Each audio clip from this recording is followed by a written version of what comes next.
할렐루야. 지난 13일에 한국은행이 사상 처음으로 기준금리를 한꺼번에 0.5%포인트를 올리는 빅스텝을 단행을 했습니다. 빅스텝의 이유는 물가 때문인데, 지난 6월 달에 소비자 물가 상승률이 IMF 이후 약 24년 만에 가장 높은 수준인 6.0%를 기록을 했습니다. 금리를 올리면 저축이 증가되고 소비가 감소되어 물가가 안정을 이룬다고 합니다. 한국은행이 빅스텝을 단행한 것은 1999년도 이후 약 23년 만에 처음 있는 일이고, 4월, 5월에 이어서 연속으로 기준금리를 인상한 것도 유례가 없는 일입니다. 우리나라뿐 아니라 전 세계가 물가 상승으로 강도 높은 금리 인상을 단행하고 있는 것이 문제입니다.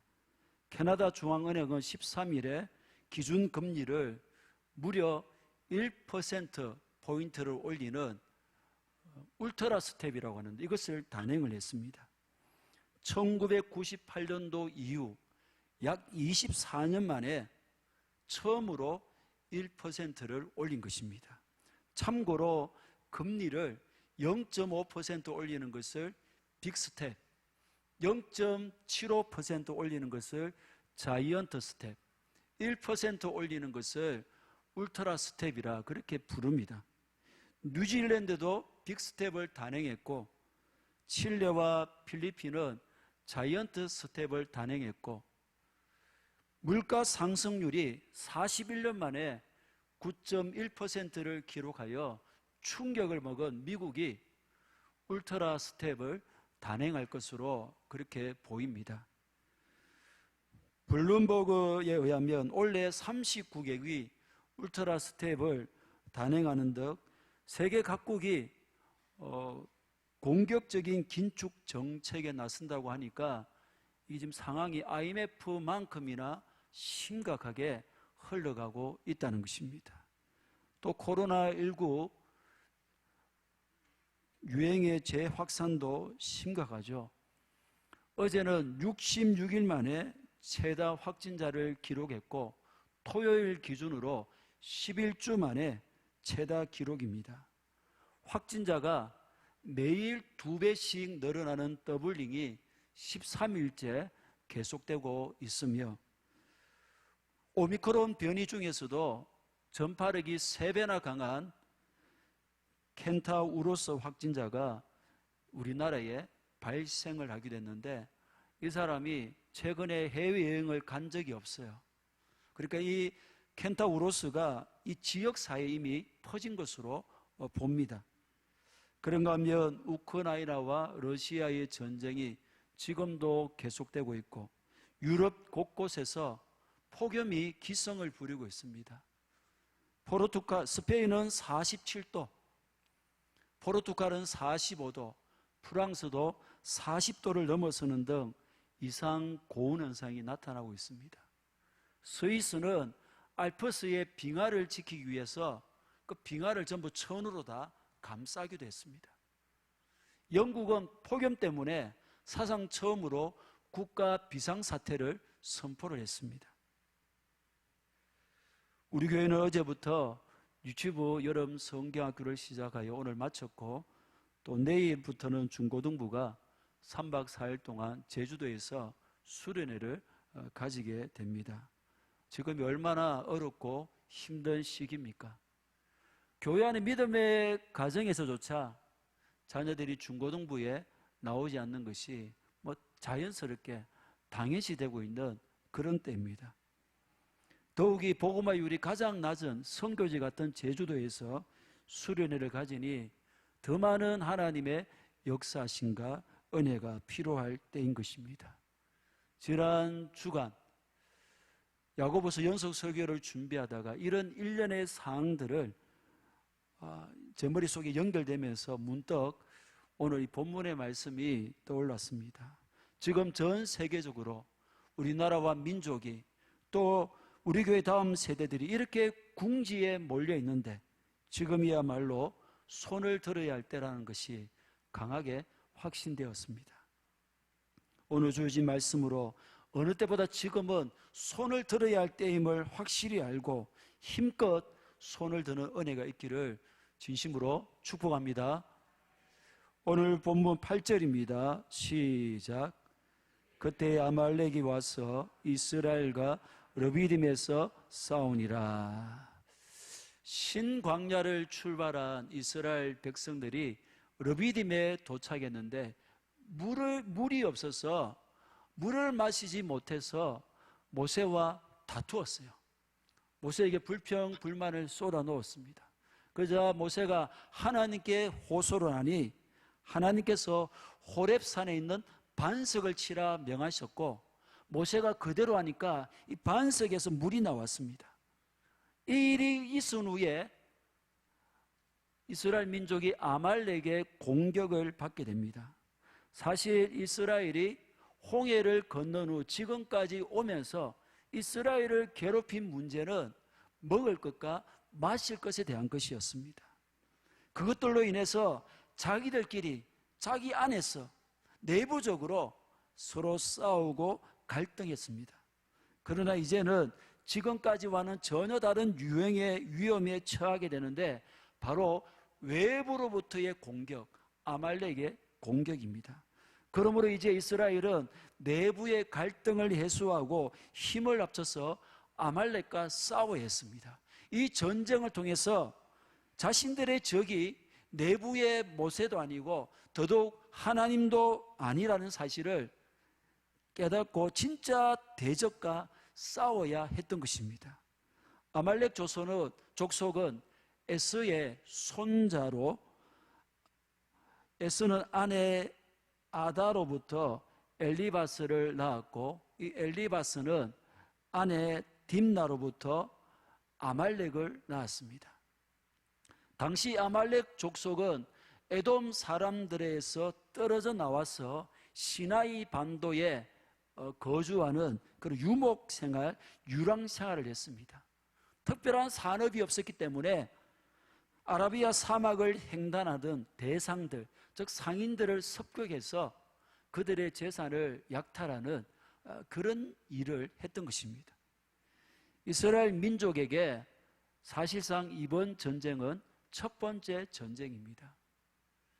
출애굽을 하여 홍해를 건너기 직전에 이집트가 군사를 끌고 쳐들어왔지만 하나님께서 물리쳐 주셨기 때문입니다. 그러니까 이집트를 출발하여 약속의 땅을 향해 나아가고 있는 이스라엘 민족을 제일 먼저 공격한 자들은 다름 아닌 자기의 형제들이었다는 거예요. 또 아주 치졸한 방법을 사용했기 때문에 아말렉은 이스라엘과 영원한 원수가 되어버립니다. 이 전쟁을 해고하고 있는 신명기 25장 17절에서 19절에 보면 아말렉 족속이 이러한 평가를, 이러한 심판을 받을 만한 아주 야비한 사람들임을 볼 수가 있습니다. 17절에서 19절입니다. 시작. 너는 애굽에서 나오는 길에 아말렉이 내게 행한 일을 기억하라.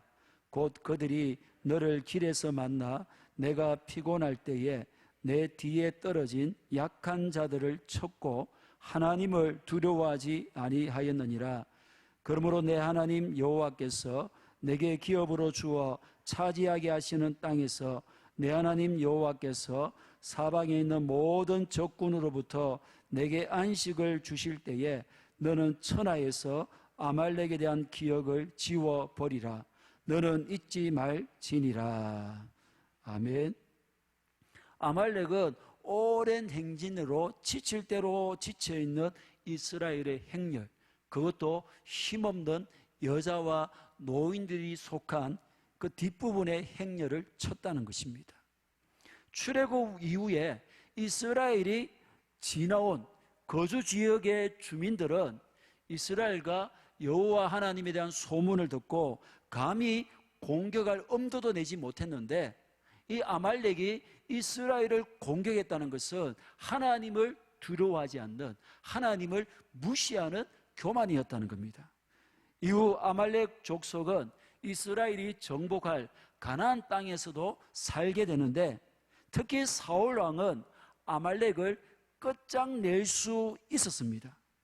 하지만 그는 여호와의 말씀을 무시하고 아말렉 왕 아각을 살려주었고 결국 하나님께 버림을 받게 됩니다. 다윗 시대의 아말렉은 약해질 대로 약해져서 이스라엘에게 어떤 위협도 되지 못했지만, 페르시아에서 에스더와 모르드게를 괴롭혔던 하만은 성경에서 접하는 마지막 아말렉의 후예였습니다. 여호와의 말씀처럼 이스라엘과 아말렉은 영원히 싸우는 원수가 되었습니다. 오늘 우리 또한 우는 사자처럼 삼킬 자를 찾고 있는 마귀와의 끊임없는 전쟁에 놓여 있습니다. 이 마귀 또한 아말렉 족속처럼 매우 치졸하고 야비하게 공격합니다. 우리의 약점을 집요하게 파고들고 우리로 하여금 틈이 있는지를 없는지를 노려서, 틈을 노려서 넘어뜨리기 위해서 수단과 방법을 가리지 않습니다. 때로 주변의 환경을 이용하기도 하고, 때로는 주변의 사람들까지 조종하여 우리의 믿음을 약화시키고 하나님을 제대로 섬기지 못하도록 그렇게 하고 있습니다. 이런 마귀의 존재를 알고 공격을 알고 우리가 근신하고 깨어 있어야 하는 것입니다. 하나님의 전신갑주로 무장해야 합니다. 틈을 주지 말아야 됩니다. 그래서 아무쪼록 지는 싸움이 아니라 이기는 싸움을 계속 싸워가기를 진심으로 축복합니다. 9절입니다. 시작.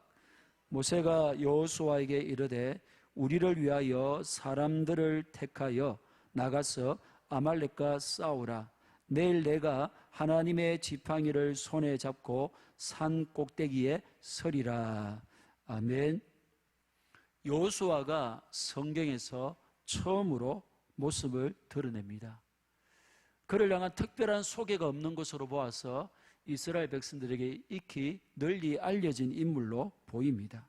그는 에브라임 지파이고 본명은 단순히 구원이란 뜻을 가진 호세아였는데, 나중에 모세가 여호와는 구원이시다라는 뜻을 가진 여호수아로 계명을 그렇게 시킨 겁니다.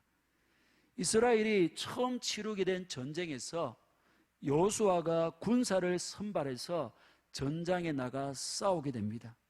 여러분, 이스라엘 남자들은 전쟁을 한 번도 경험해 본 적이 없습니다. 하지만 자신과 가족을 지키기 위해서 무기가 될 만한 것을 들고 나가 싸우러 나갈 수밖에 없었습니다. 그리고 모세 자신은 하나님의 지팡이를 손에 잡고 산꼭대기에 설 것을 말합니다. 10절입니다. 여호수아가 모세의 말대로 행하여 아말렉과 싸우고 모세와 아론과 훌은 산꼭대기에 올라가서. 여호수아는 모세의 말대로 순종했습니다. 여호수아라면 그는 무엇보다 순종의 사람이었습니다. 그는 모세의 시종으로 40년 동안 순종하며 모세의 리더십을 배워가게 됩니다. 전쟁 경험도 없고 훈련도 전혀 안 된, 더군다나 변변한 무기조차 하나 없는 이 백성들을 이끌고 전장에 나가는 것은 말처럼 쉽지 않습니다. 목숨이 걸린 일이기 때문입니다. 하지만 여호수아는 그대로 순종했습니다. 하나님의 지팡이를 손에 들고 산 꼭대기에 서겠다는 모세의 말을 하나님을 이 전쟁에 개입시키겠다는 것으로 믿었기 때문입니다. 앞서 홍해를 건너기 직전에 이스라엘 백성들은 앞에는 넘실대는 홍해 때문에, 뒤로는 쫓아오는 이집트 군대로 인해서 혼비백산에 있었습니다. 앞으로 나가면 홍해에 빠져 죽고, 또 뒤로 물러가면 이집트 군에게 죽거나 포로가 되는 이 진퇴양난의 위기 속에 마음이 다급할 수밖에 없었습니다. 그때 모세가 무엇을 선포합니까? 14장 13절 14절입니다. 시작. 모세가 백성에게 이르되 너희는 두려워하지 말고 가만히 서서 여호와께서 오늘 너희를 위하여 행하시는 구원을 보라. 너희가 오늘 본 애굽 사람을 영원히 다시 보지 아니하리라. 여호와께서 너희를 위하여 싸우시리니 너희는 가만히 있을지니라. 아멘. 할렐루야.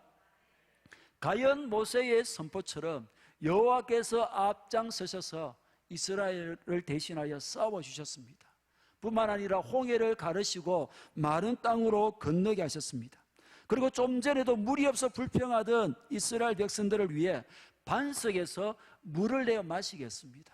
이 단순히 볼 사건이 아닙니다. 이스라엘 백성들만 200만 명이나 됩니다. 그 가축들까지 그 언제 물이 쫄쫄쫄 나와가지고 언제 그 기다렸다가 다 마시겠습니까? 그 별로 기다리지 않을 만큼 200만 명이 거의 한꺼번에 마실 만한 물이 반석에서 나왔다. 이 상상이 됩니까? 그 메마른 광야에서 상상하기 힘든 일을 하나님이 해내셨다는 겁니다. 홍해를 가를 때도 모세는 그 지팡이, 하나님의 지팡이를 손에 잡고 그 지팡이를 바다 위로 내밀었습니다. 반석에서 물을 낼 때에도 그 하나님의 지팡이를 가지고 반석을 치니까 반석에서 물이 나왔던 것입니다.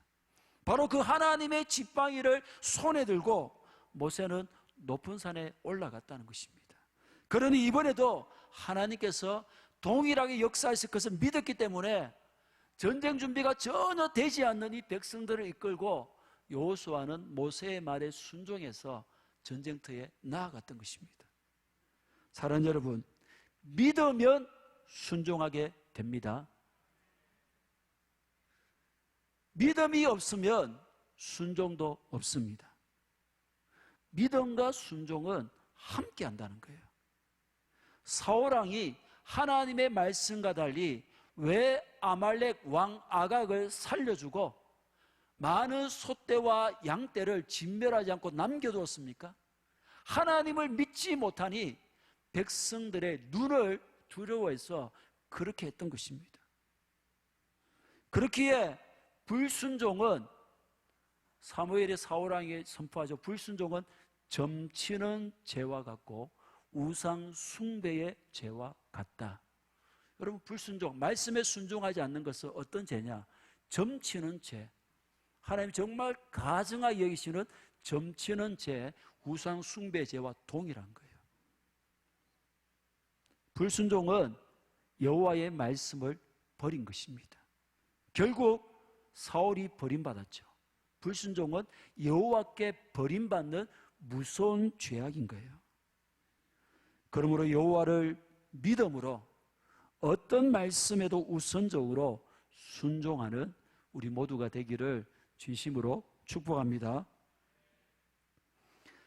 여러분, 그리고 모세가 든 그 지팡이는 사실 모세가 양떼를 몰 때 사용하던 그 지팡이 짝대기 막대기였습니다. 하나님께서 80이 된 모세를 사용하시기 위해서 부르실 때에 모세는 여러 번 못합니다, 안 됩니다, 거절합니다. 그러나 끈질긴 하나님의 구애에 모세가 하겠습니다 라고 하는 그 순간 모세의 손에 든 그 양떼를 치던 그 평범한 막대기가 하나님의 지팡이가 되어버린 겁니다. 무슨 말입니까? 우리의 모습이 연약하고 부족하고 가진 은사가 적고 초라하다 할지라도 우리가 순종하면, 우리의 것을 하나님께 드리면 하나님의 것, 하나님의 지팡이가 됩니다. 왜 하나님이 우리를 부르셨습니까? 우리를 구원하시기 위해서, 우리와 교제하시기 위해서, 더 나아가 우리를 하나님의 지팡이로 쓰시기 위해서입니다. 부족해서, 못해서 쓰임받는 것이 아니라 드리지 않아서, 순종하지 않기에 하나님이 쓰실 수가 없는 거예요. 드리면 더 이상 내 것이 아니라 주의 것이 되고 하나님의 지팡이가 됩니다.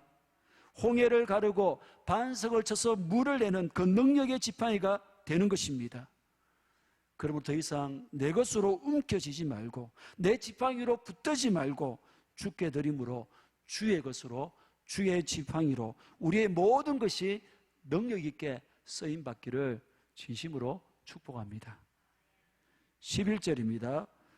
같이 봅니다. 모세가 손을 들면 이스라엘이 이기고 손을 내리면 아말렉이 이기더니. 굉장히 전쟁이 이상하지 않습니까? 모세의 말에 순종해서 여호수아가 산 아래에서 열심히 싸웁니다. 그런데 이 아말렉은 크고 작은 전투의 경험이 많았어요. 그런데도 불구하고 일방적으로 이스라엘을 밀어붙이지 못하고 일진일퇴를 거듭하고 있는 거예요. 그 이유가 무엇입니까? 모세의 손에 달린 거예요. 모세가 손을 내리느냐 손을 드느냐에 달렸다는 겁니다. 그 이스라엘이 유리했다가 불리했다가 하는 것이 전부 모세의 손에 달렸다. 이게 너무 이상하지 않습니까?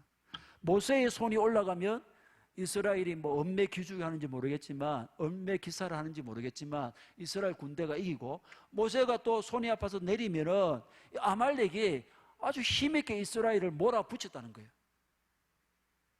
여러분, 모세가 손을 든다, 이게 무엇을 뜻하겠습니까? 많은 주석가들이 히브리인들은 기도할 때에 손을 든다라고 해서 이 모세가 손을 드는 것을 기도하는 것이다라고 주장을 합니다. 물론 기도하는 것일 수도 있습니다. 또 간접적으로 기도하는 것이라고 할 수도 있습니다. 그러나 이 본문의 상황과는 맞지 않는 해석입니다. 여러분, 우리가 기도할 때에 손을 들고 기도하기도 하지만 모든 기도에 손을 들지 않으면 기도하지 않는 것이 되는 것은 아닙니다. 모세가 손을 들고 있다가 손이 아프면 내릴 수도 있어요. 기도하다가 우리가 손을 들고 기도하다가 손이 아프면 뭐 다 손을 내리던데 손을 내리고 기도해도 뭐 괜찮습니다. 그 기도가 아니지 않게 되는 것은 아닙니다. 모세가 손을 들었다는 것은 이 전쟁이 하나님의 전쟁이며 하나님 싸워주십시오, 하나님께 보내는 사인인 거예요. 하나님을 향한 요청이고 하나님이 도우셔야만 이 전쟁에서 승리할 수 있습니다. 그런 믿음의 표현이었다라는 것입니다. 12절입니다. 모세의 팔이 피곤하며 그들이 돌을 가져다가 모세 아래에 놓아 그가 그 위에 앉게 하고 아론과 훌이 한 사람은 이쪽에서 한 사람은 저쪽에서 모세의 손을 붙들어 올렸더니 그 손이 해가 지도록 내려오지 아니한지라. 아멘. 모세가 손을 들면 이스라엘이 이기고 손을 내리면 아말렉이 이기고, 이런 이상한 현상을 함께 산에 올라간 아론과 훌이 보다가 발견하게 된 거예요. 이 법칙을. 그렇게 시간이 흘러가면서 모세의 팔이 피곤하고 아프고 힘이 빠져서 스르륵 내려오니까 이스라엘이 궁지에 몰리기 시작합니다. 그러자 아론과 훌이 속히 돌을 가져다가 모세를 그 위에 앉히고는 좌우에 서서 각각 모세의 팔을 한쪽씩 붙들었습니다. 그렇게 해가 지도록 모세의 팔을 붙더니 성부의 추는 급격하게 이스라엘 쪽으로 기울기를 시작합니다. 아말렉과의 전쟁은 하나님에 의해서 승패가 결정되는 전쟁이었다는 겁니다. 13절입니다. 시작. 여호수아가 칼날로 아말렉과 그 백성을 쳐서 무찌르니라. 아멘. 너무나 이상한 방법으로 승리하게 되자 모세도 아론도 훌도 이상하게 생각하고 놀랐을 겁니다. 전쟁에 참여하여 직접 진두지휘를 했던 여호수아도, 전쟁 경험도 훈련도 못한 채 말씀에 순종하여 나아갔던 이스라엘 백성들도, 더욱이 대적이었던 아말렉 족속은 놀랄 수밖에 없었을 겁니다. 어떻게 모세 한 사람이 손을 드는데 전쟁에서 이기게 되고 한 사람이 손을 드는데 전쟁에서 질 수가 있느냐는 거예요. 도무지 믿기 힘든 전쟁이지만 이게 진실인 거예요. 그래서 이스라엘이 완벽한 승리를 얻은 다음에 14절에서 하나님은 모세에게 이 날의 일을, 이 전쟁을 책에 써서 기록하여 기념하라라고 명령합니다. 그 사건이 그만큼 중요한 신앙의 유산이 되어서 두고두고 기념되어야 할 내용이라는 겁니다. 또 15절에는 모세가 광야에서 이 첫 승리를 기념하기 위해서 제단을 쌓고 그 제단 이름을 여호와 니시라 불렀습니다. 앞서간 신앙의 선배들이 중요한 일을 기념하기 위해서 단을 쌓았듯이 모세도 이 같은 전통을 이어받아 이날의 승리를 기념하고자 했습니다. 이 전쟁은 출애굽한 이스라엘 백성들이 치른 첫 번째 성전이었습니다. 그러므로 책에 기록하고 단을 쌓은 것은 이 전쟁의 중요성을 선포하고 이 전쟁의 승리로 이끄신 분이 여호와 하나님이심을 잊지 않기를 원했던 것입니다. 사랑하는 여러분, 오늘 설교를 시작하면서 세계 경제가 급속히 치솟는 물가로 인해서 휘청되고 있음을, 코로나19가 다시 재확산되고 있음을, 또 전쟁과 폭염 등을 언급했습니다. 중고등부 수련회가 내일부터 있다는 것도 알려드렸습니다. 모든 것이 불확실하지만 한 가지 확신하는 것은 이 모든 것의 승패는 하나님께 달려 있다는 것입니다. 믿습니까? 할렐루야. 사실 우리 모두는 전쟁의 한가운데에 서 있습니다. 꼭 총이나 칼을 들어야만이 전쟁을 하고 있는 것이 아닙니다. 우리는 자신과 싸우고 세상과 싸우고 타인과 싸우며 여러 가지 환경이나 상황과 끊임없이 싸우는, 이게 우리의 인생입니다. 이러한 전쟁터에 우리의 자녀가 서 있고 우리의 아내가, 남편이 서 있고 우리의 이웃이, 우리의 친족이, 우리의 민족이 거기에 서 있다는 것입니다. 그리고 세계 경제 안전을 위해서 전문가가 싸우고 있고 방역 당국이 싸우고 있고 전쟁을 해결하기 위해서, 폭염을 막기 위해서 현장에서 치열하게 싸움이 전개되고 있습니다. 내일부터 중고등부가 또 열심히 치열하게 싸우게 될 것입니다. 그렇다면 치열하게 싸우고 있는 그들을 위해서 우리는 무엇을 해야 하겠습니까? 산 위에 올라가야 합니다. 산 위에서 이스라엘과 아말렉이 그 전쟁이 어떻게 진행되는지 두루두루 살펴야 됩니다. 하나님이 만드시고 하나님이 경영하시는 이 세계가, 이 피조 세계가 어디를 향해 흘러가는지, 지구촌 곳곳에서 어떤 일들이 일어나고 있는지, 우리나라의 영적 상황이 어떠하며 우리 교회는 이대로 제대로 나아가고 있는지 우리가 보아야 한다는 겁니다. 이 모든 것에 눈을 감고 귀를 막고 자기와 자기의 가족들만 바라보시면 안 되는 것입니다. 아버지의 뜻이 이 땅에서도 제대로 이루어져 가고 있는지, 하나님 나라가 확장되고 있는지 우리는 산 위에 올라가서 눈을 들어서 살펴보셔야 합니다. 내 주변의 이웃들은 어떻게 살아가고 있는지, 살아가는 내 교회 지체들 가운데 어려움을 당한 자는 없는지 두루두루 살피셔야 합니다. 그리고는 손을 드셔야 합니다. 손을 드는다는 것은 하나님이 개입하시도록 하는 것입니다. 하나님이 싸우시면 승리할 수밖에 없습니다. 오늘도 우리의 자녀들이, 우리의 가족들이 전 세계 곳곳에서 지구촌 문제를 해결하기 위해서 전문가들이 열심히 싸우고 있습니다. 이 힘겨운 싸움을 그들의 힘만으로는 그 싸움에서 이길 수가 없습니다. 여호와 하나님께서 싸워 주실 때에, 그들에게 하나님의 능력이 임할 때에 그들은 승리할 수 있습니다. 하나님이 개입하시도록 손을 드는 행위는 오늘날 우리에게 주어진 특권인 기도인 것입니다. 손을 계속 드는 것은 쉬지 말고 기도하는 것입니다. 우리 모두는 알고 있습니다. 기도하면 살지만, 기도하면 승리하지만, 기도하지 않으면 약해지고 실패하게 된다는 것을 말입니다. 모세가 손을 들면 이스라엘이 이겼듯이 우리가 누군가를 위해서 손을 들면, 기도하면 그 누군가는 승리하게 될 것입니다. 세계 경제에 하나님이 간섭하실 것이며, 코로나 재감염에도, 그 전쟁터에도, 폭염에도 우리가 기도하면 하나님이 관여하실 것입니다. 무엇보다 중고등부 수련을 위해서 손을 드셔야 합니다. 하나님의 개입 없이는 그 어떠한 것도 기대할 수 있는 것이 없기 때문입니다. 우리가 손을 들므로 우리의 기도를 통해 곳곳에서 여호와 니시의 제단이 세워지기를 진심으로 축복합니다.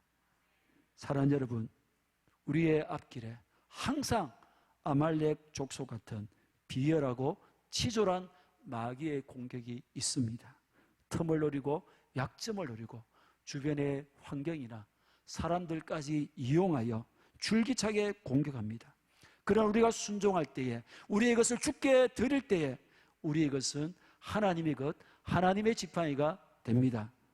하나님의 지팡이를 들면 하나님이 개입하여 싸우십니다. 승리는 우리의 것일 수밖에 없습니다. 또한 독불장군은 없습니다. 누군가는 여호수아가, 또 누군가는 모세가 되어야 됩니다. 여호수아처럼 실제적으로 그 문제에 부딪히는 사람이 있어야 하지만, 모세처럼 배후에서 기도하는 사람도 있어야 합니다. 또 아론과 훌처럼 기도하기를 버거워할 때에 곁에서 함께 기도해주는 기도의 동력자도 필요합니다. 사랑하는 여러분, 지금이야말로 산에 올라가야 하며 손을 들어야 할 때입니다. 세계 곳곳에 하나님이 개입하셔야 합니다. 특별히 내일부터 있을 중고등부 수련회에 하나님이 개입하셔야 합니다. 누가 이 말씀에 순종함으로 나아가시겠습니까? 한 마음으로 순종함으로 하나님의 지팡이를 잡은 손을 높이 들어 필요한 곳에 하나님을 개입시키는 우리 모두가 되기를 주님의 이름으로 간절히 축복합니다. 축복합니다.